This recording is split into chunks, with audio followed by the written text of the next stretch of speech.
Yes, hello everyone. We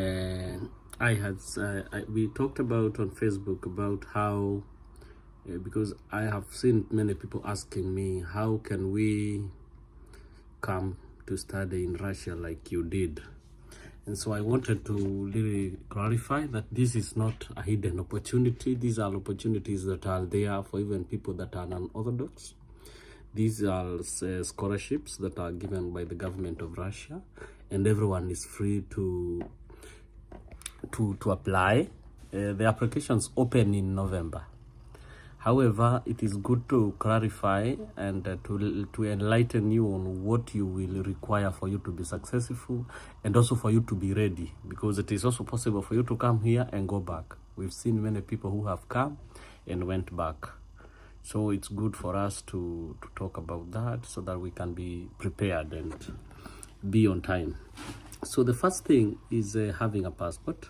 And many people that have contacted me, when we talk about them having documentations, they tell me I have all documents, but I don't have a passport. So passport is your first, most important document whenever you want to study out of the country, because that's the it's the permission of you to leave the country. So that's the most important document, and you need it most. So secondary is issues of your education documents.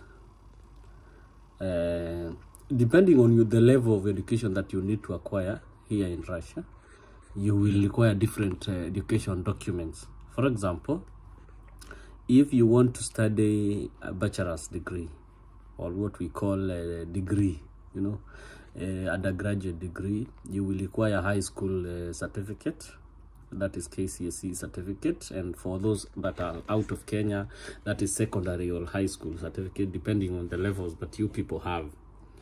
So of course a good performance is required, but not as high as your local universities would require.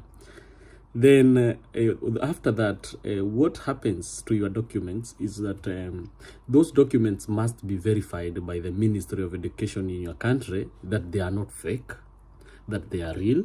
And then after that, they will go to the Ministry of Foreign Affairs in your country. For example, in Kenya, we have the Ministry of Foreign Affairs and Diaspora. You will take your documents there to be approved that they are allowed to be used out of the country. Then after that, I think that's the biggest process. Document verification is the biggest process, and sometimes time consuming, sometimes very expensive, because you've got to travel to your capital city most of the times, and the process doesn't end in one day. So when you travel, you have to wait for the document to be processed, then you can pick it, go to the next office. After 2 days it will be finished, then you go. Then after that, you will go to the embassy of your country, of the Russian Federation, and when you get there, you shall present your documents for something called regularization, that the embassy has received your documents and that they have been verified by your country where they were issued. So the embassy will also stamp it to verify that this is okay. Then now, because Russia doesn't speak English, or whichever language you speak in Africa or wherever you are, those documents, for them to be able to be sent to the universities and the Ministry of Education of Russia and the government that will offer you the scholarship, they have also to be translated. So you need to translate them into Russian. That translation mostly is found in the embassies. Sometimes it's quite costly, because you are charged per document that you need to have translated. So your documents will be translated into Russian. Then after that, you will send them through your application, which will open in November. You will send them to the portal, and they will get to the university. Then after that, the university, after they have satisfied that you have sent all the documents that they need, they will send it to the Ministry of Education of Russia, and then after that, you will either qualify for your scholarship or not, but most likely you will. Then after that, we have something we call medical certificates. Are also very important, because these countries are very strict when it comes to issues of public health, and so they don't want you to bring your own illnesses to their people. So, and that's why it is very important for you to take care of your health, because it matters a lot when you want to study in a foreign country.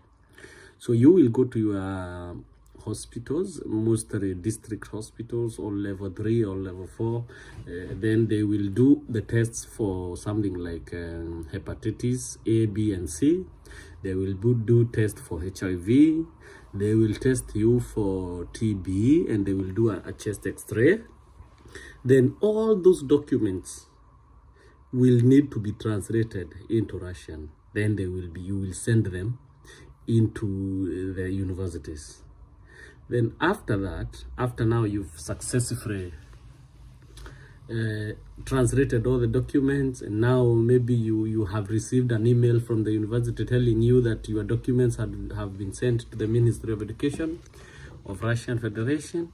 You shall wait for some time, for maybe 2 months or 3 months, and after that you will receive an email from the ministry now saying that they received your results, and you will be issued with a number to track your application, to track your results, so that you can know if you have qualified or not. So you will be logging into that portal, and if they require any document, they will tell you to upload, and you will do that. Then after that, they will issue you with a visa invitation number. So they will give you a visa invitation number that you will use when you go to the embassy. You see, the Russian system is very, very good, because they don't need to send you the letter. Okay, some universities do send you a letter, but for me and for many people, they give you a number in the system, in the tracking system. So that number is the one that you go to the embassy to apply for a visa. So you go there, you show that number, and they will check in their system that number is there. If it is not there, they will call your university to confirm your invitation, and they will tell you maybe a day or 2 days to come. And you can even call the embassy and ask if they have confirmed before you go, because sometimes you are very far. For example, you are in Laikipia, you are in Kisumu, or you are in Busia, and you have to travel from Busia to Nairobi, and sometimes you can travel and get to Nairobi, and you find that the embassy hasn't confirmed your issues, so it becomes hectic. So it's better for you to call before you go, so that they can confirm that they are working on the day that you intend to go, and also that they have received your details.